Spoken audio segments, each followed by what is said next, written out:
The mountain trail was meant to be simple: steady steps, measured breathing, the quiet of early morning. Yet in an instant, everything shifted. A single, deliberate gesture, the subtle weight of a rolled scroll, turned calm into tension. According to those who witnessed it, Bruce's response was neither loud nor dramatic, just a precise, controlled motion. But it changed everything. The forest seemed to hold its breath as the unplanned encounter unfolded, every sound magnified. The soft scrape of boots on gravel, the whisper of robes, a distant bird startled into flight. To understand the moment that followed, one must go back to the solitary steps he took before the first shadow appeared, before the scroll demanded attention, and before a quiet decision reshaped the path ahead. Let us know where you're watching from, and we hope you enjoy the story. The morning air was crisp and still, carrying the faint scent of pine and damp earth, as Bruce Lee's boots crunched over the uneven gravel of the mountain trail. Each step was deliberate, a measured rhythm that mirrored his slow, even breaths. The world had not yet stirred. Only the occasional caw of a distant bird punctuated the quiet. He moved alone, without students, cameras, or companions, allowing the solitude to focus his thoughts and test his awareness. Pausing, he stretched his shoulders, checking posture, tuning into the subtle weight shifts of his own body, every muscle engaged, yet relaxed, a private ritual of precision. A faint sound reached him ahead, a hesitant footfall that did not match the expected pattern of a morning hiker. Bruce slowed, ears straining, senses extending beyond sight. On the narrow path, a figure emerged, a monk, dressed in simple, flowing robes, moving with a calm deliberation that seemed to harmonize with the morning itself. Their eyes met briefly, a wordless acknowledgement of presence, each measuring the other without haste. Bruce shifted slightly, yielding space with a single measured step to the side. Not retreat, not submission, but courtesy. The monk stopped, motionless, the fabric of his robe brushing lightly against the air, a sound almost swallowed by the mountain's hush. The monk reached into his sleeve and withdrew a tightly rolled scroll. Its appearance was quiet, unannounced, yet its significance pressed against the stillness between them. Bruce's chest remained calm, but his awareness sharpened. The serenity he had cultivated now intersected with tension. A sharp wind stirred, carrying the scent of stone and moss, and Bruce's eyes flicked to the trail's edge, noting the subtle shadows and the unseen spaces beyond his line of sight. Each second stretched, the silence becoming a tangible weight, punctuated only by the soft rustle of robes and the distant bird call. He sensed the stakes instantly, the intrusion into this moment of controlled solitude, the sudden responsibility the scroll implied. Accepting it too quickly might break his own focus. Refusing could offend, yet he was trained to weigh each action with precision. Even the smallest misstep could escalate into a confrontation he did not seek. His hand hovered near the scroll, fingers relaxed but ready, his posture firm yet unthreatening. The monk remained still, neither advancing nor retreating, a quiet insistence in his stance. The trail between them contracted by several steps, the mountain air heavy with unspoken anticipation. Bruce inhaled deeply, feeling the tension settle into the muscles of his legs and shoulders, and exhaled with deliberate control. The moment teetered at the edge of action, a silent dialogue measured in microseconds and minimal movement.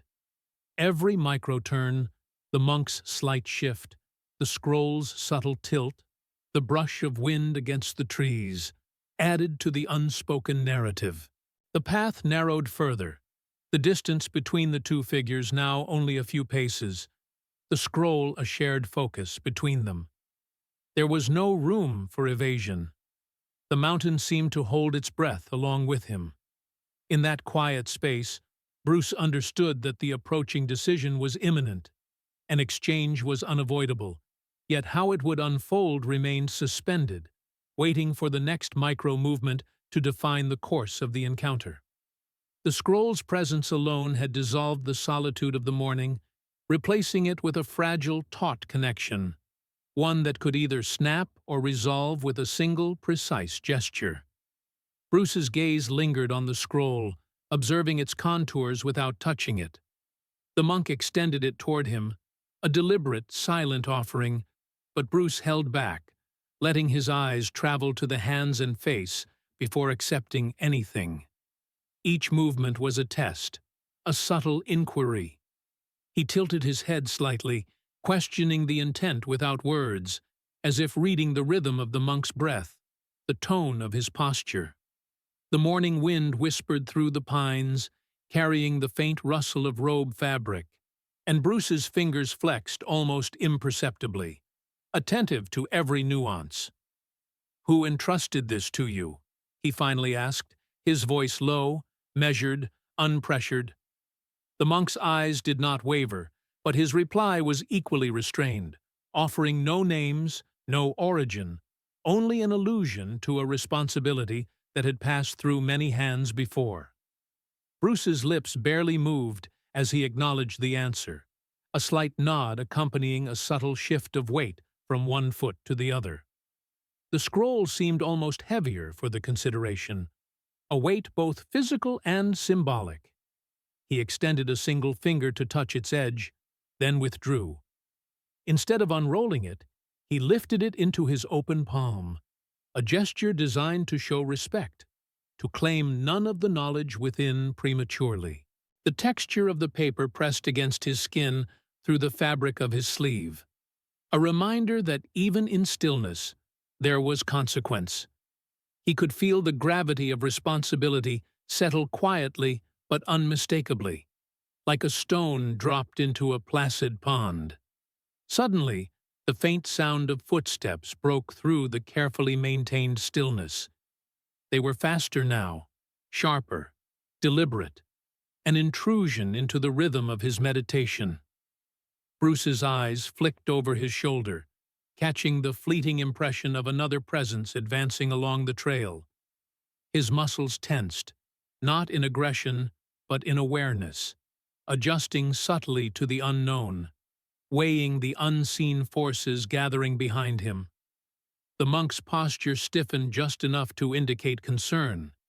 He seemed to step back subtly, a silent acknowledgement that the responsibility of action was shifting toward Bruce. Every detail registered: the shift of weight in the approaching figure, the rustle of leaves under hurried steps, the sudden sharp intake of breath that cut through the morning air. Bruce's gaze narrowed for a fraction, measuring timing, distance, and intent. The morning's serenity had fractured, replaced by a quiet tension that demanded focus. Each micro-expression on the monk's face, the subtle tilt of the scroll, and the sound of gravel underfoot added layers of information that Bruce processed instinctively.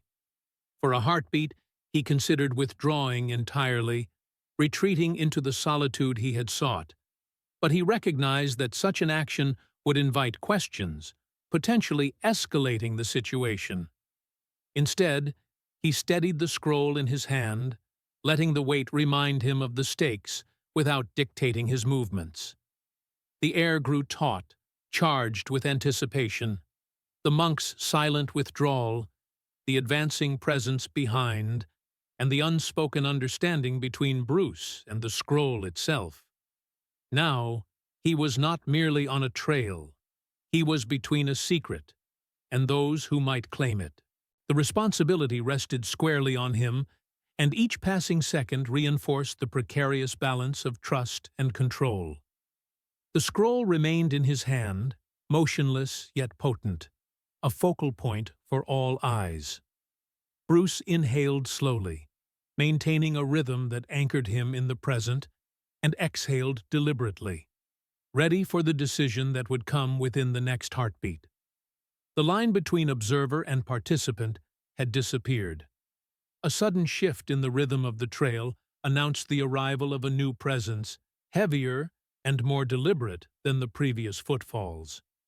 Bruce's head turned just enough to catch the figure emerging from the trees. A man with sharp, precise movements, his gaze fixed unwaveringly on the scroll. There was no hesitation, no pretense of casual hiking. Every step carried purpose, and his intent was clear.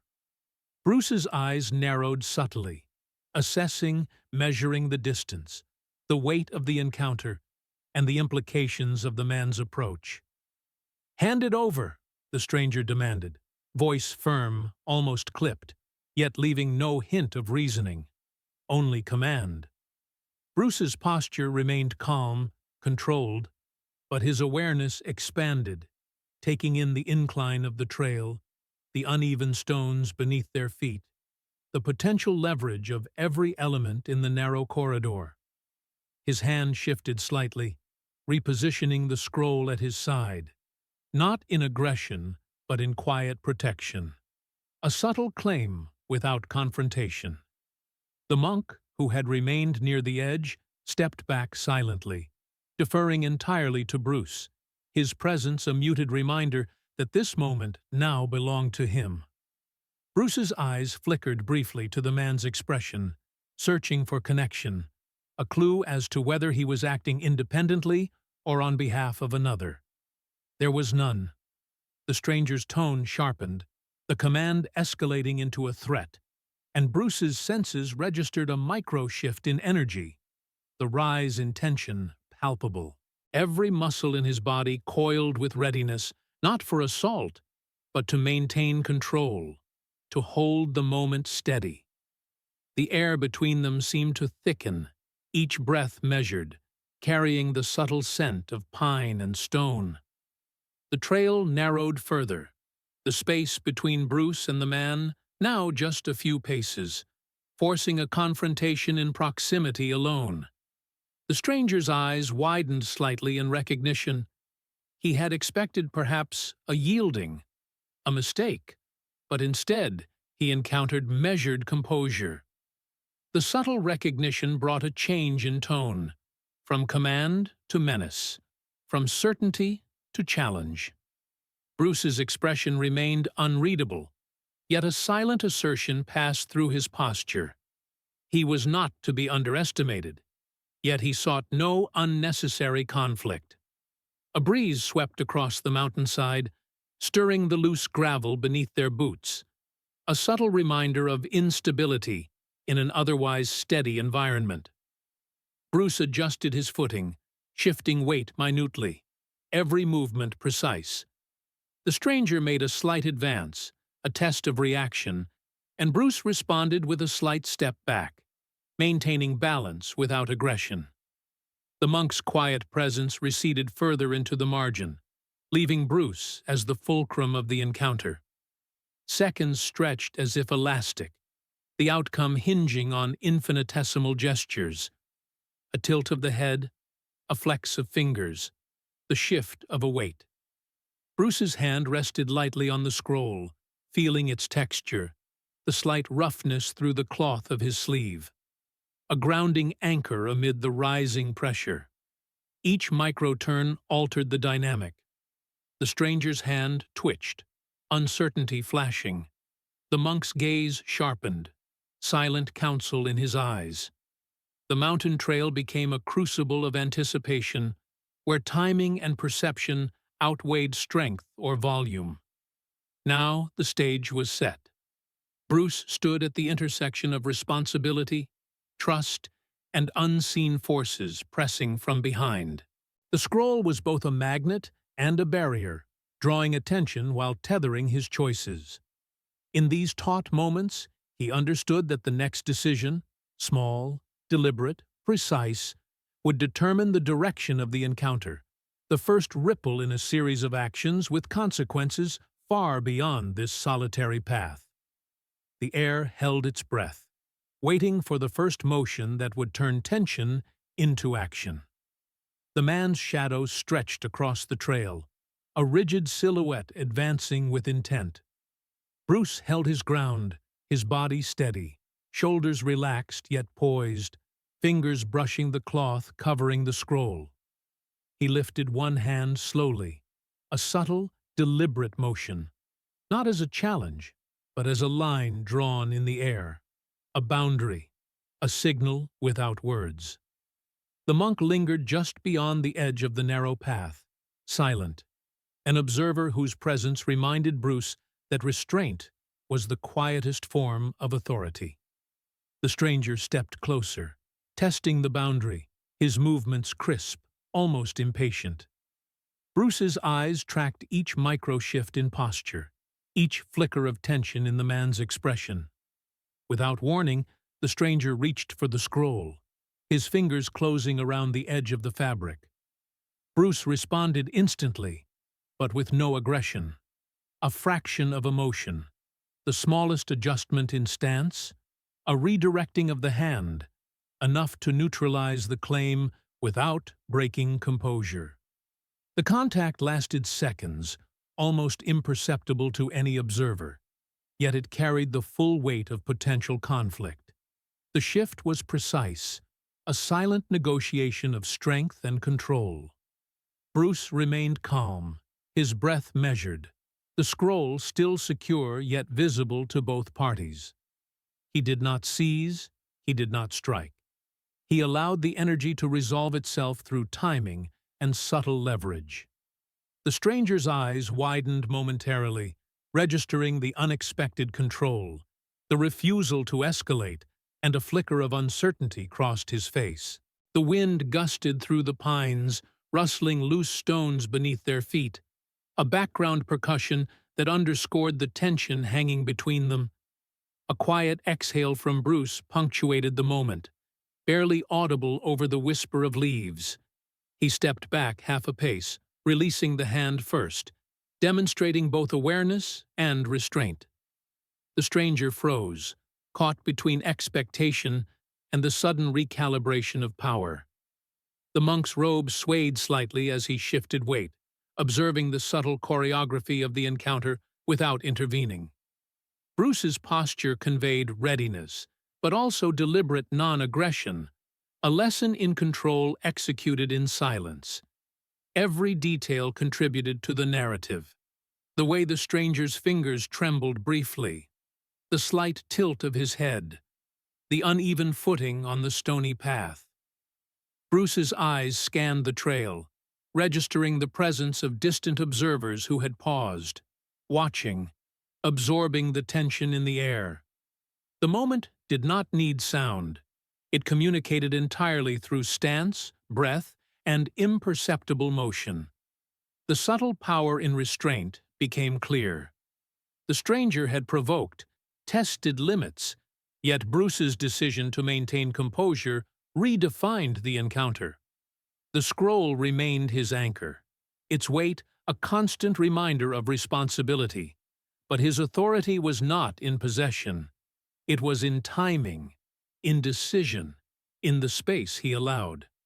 The atmosphere shifted. The trail itself seemed to hold its breath, waiting for the next choice, knowing that action could follow, but not needing to.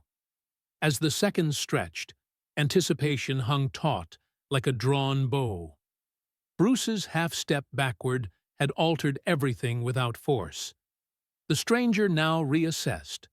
The monk observed silently, and the witnesses glimpsed a quiet mastery that demanded acknowledgement without applause.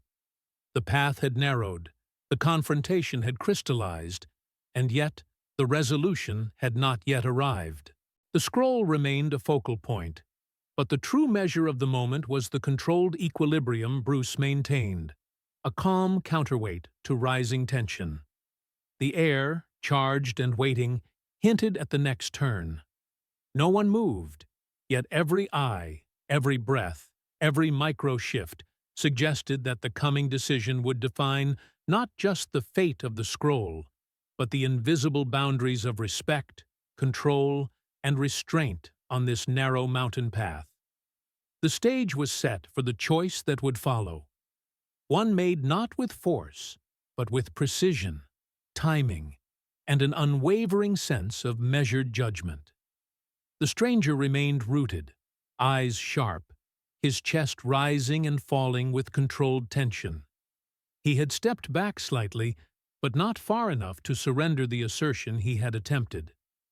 Bruce's gaze never wavered from the scroll, now resting lightly in his hand, held openly for all to see. The monk advanced slowly, each step deliberate, the fabric of his robe brushing the rocks and leaves, announcing presence without urgency. His expression softened, a subtle acknowledgement that the moment demanded more than force. It required understanding. "This scroll," the monk said quietly, voice measured, "it does not contain instruction. It is not a manual, nor a technique to be mastered. Its purpose is elsewhere."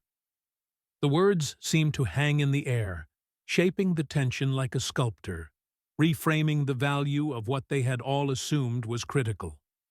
Bruce's eyes lingered on the monk, then shifted to the stranger, whose rigid posture betrayed confusion. There was an unspoken lesson here. The significance of the scroll lay not in its content, but in the balance it forced upon those who claimed proximity to it. Bruce adjusted his grip, revealing the scroll deliberately to both men, yet he did not unroll it.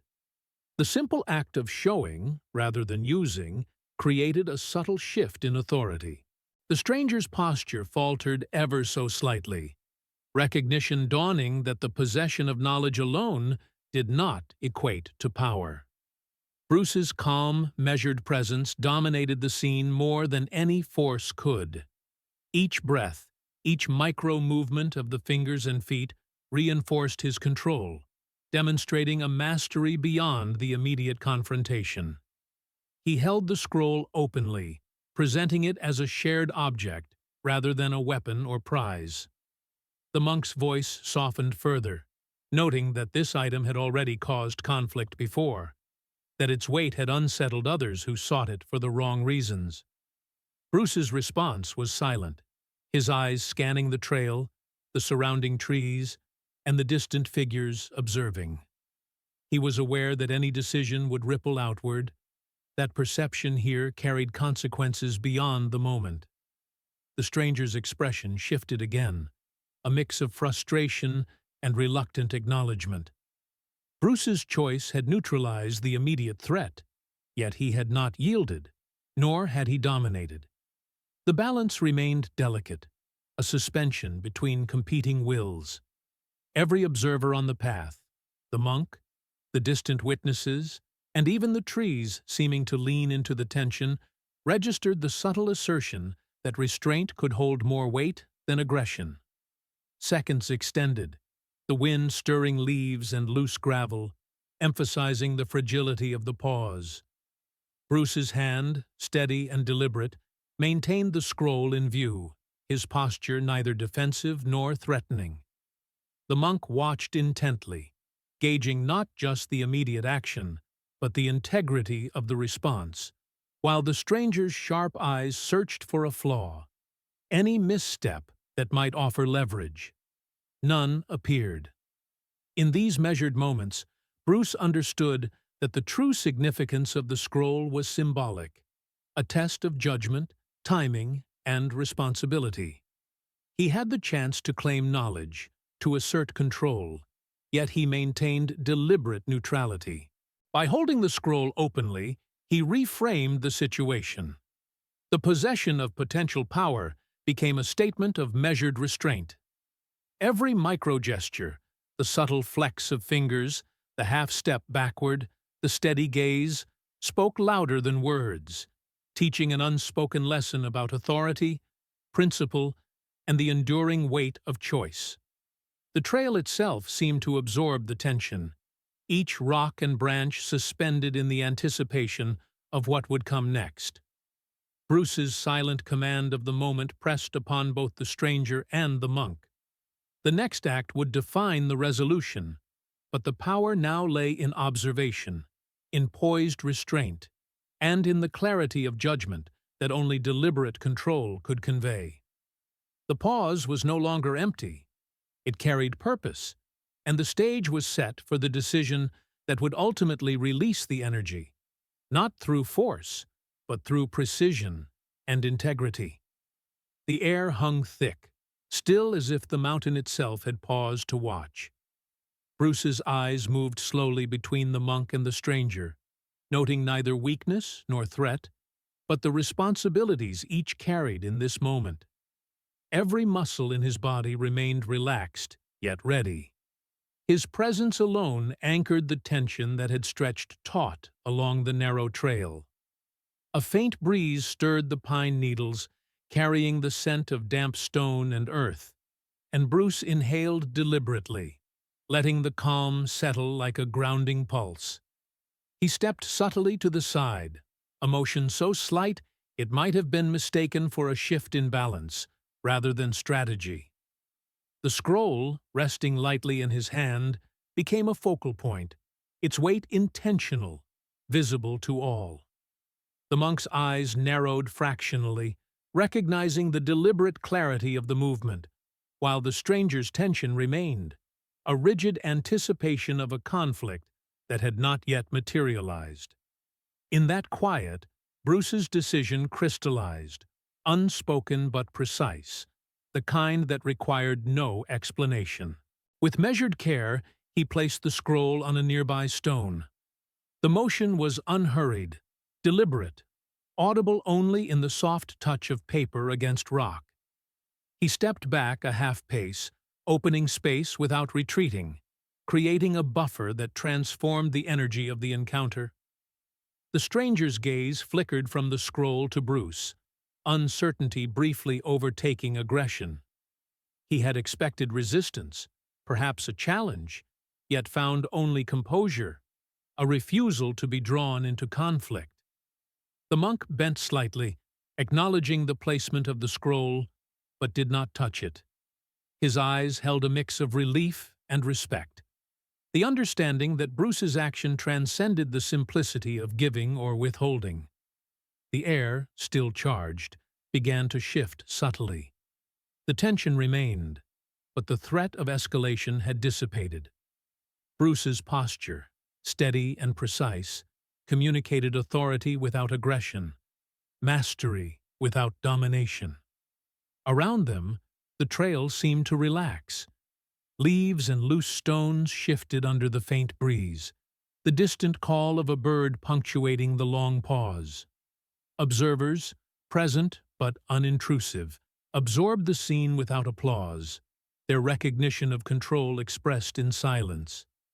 Bruce's breath remained even, hands relaxed at his sides, his eyes surveying both men and the surrounding path. Every microturn, every flicker of attention had led to this equilibrium, a resolution achieved through timing, awareness, and restraint rather than force. The stranger's posture softened slightly, a subtle concession without surrender. Bruce's small step back had altered the unspoken balance. He had created space for understanding, for choice, without dominance. The monk's robe rustled faintly as he shifted to observe from a respectful distance, a witness to the precise choreography of decisions that had diffused potential violence. The scroll, now resting between them, represented not a prize, but a pivot, a silent testament to responsibility and restraint. Bruce's eyes lingered briefly on the trail ahead, then back to the two men. In that instant, he had resolved the confrontation. The release came not from confrontation, but from the clarity of judgment, the understanding that control was most evident in deliberate non-action. No hand was raised in anger, no force exerted, yet the authority of the moment had shifted entirely.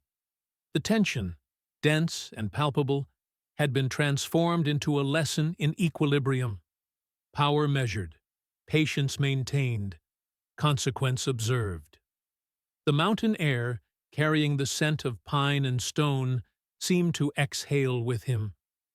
Footfalls, distant and tentative, confirmed that the witnesses had absorbed the weight of what had occurred. Bruce's calm remained unbroken. The rhythm of his breath matched to the space he had created. The scroll, motionless yet potent, had fulfilled its role as both catalyst and symbol. The decision was complete. The physical threat dissolved, the moral and reputational stakes clarified, and the encounter left intact in its dignity and precision. In this quiet mastery, Bruce had spoken without words, acted without force, and asserted control without confrontation, leaving a moment that would resonate far beyond the trail itself. The monk bent slowly, fingers brushing the edge of the scroll with deliberate care, lifting it from the stone as if acknowledging its presence for the first time. There was no rush, no urgency in his movement, just the quiet confirmation that the moment had reached its resolution. The stranger shifted his gaze downward, stepping back along the narrow trail, his rigid stance softening into measured retreat. He made no comment, no gesture of defeat, yet the tension that had knotted his shoulders for the past minutes seemed to ease, replaced by a tentative understanding of the restraint he had just witnessed. Bruce remained where he stood, eyes tracing the subtle movements of both men, ensuring the fragile equilibrium held. His breath was even, fingers relaxed, posture firm, but without dominance. The trail, once charged with the potential for conflict, now seemed to expand around them, the wind carrying away the pressure like dust lifted from stone. Observers, a few scattered along the ridge, spoke only in whispers, their recognition of the scene quiet but profound. There were no cheers, no exclamations, only the awareness that a moment of clarity, of control exercised without force, had occurred before them.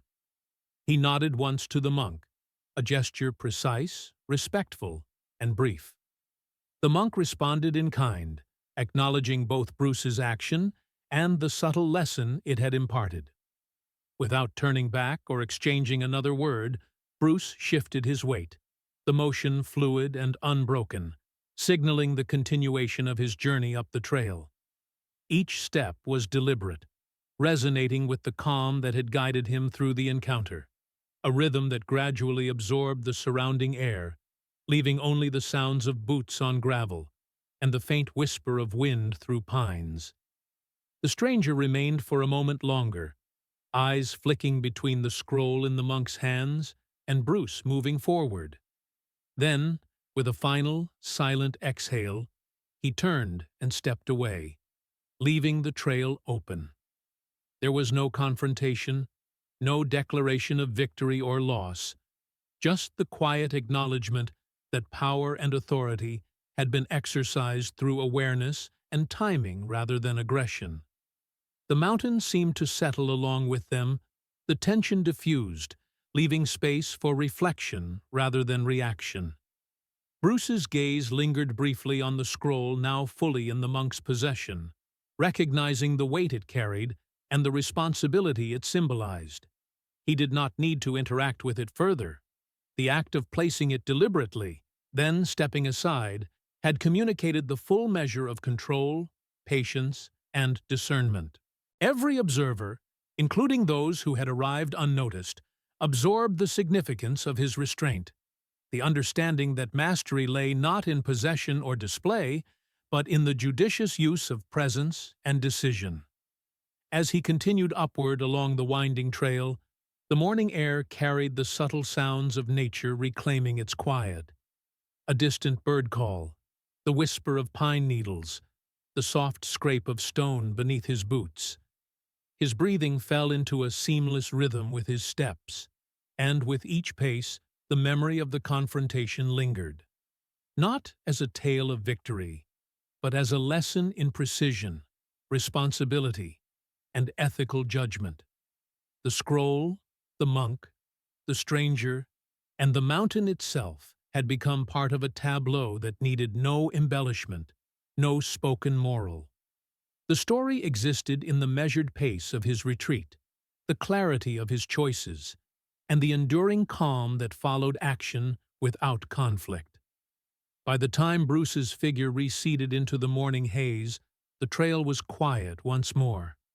The mountain, witnesses, and even the wind seemed to carry a trace of what had occurred, a demonstration of restraint, of deliberate authority, and of silent courage.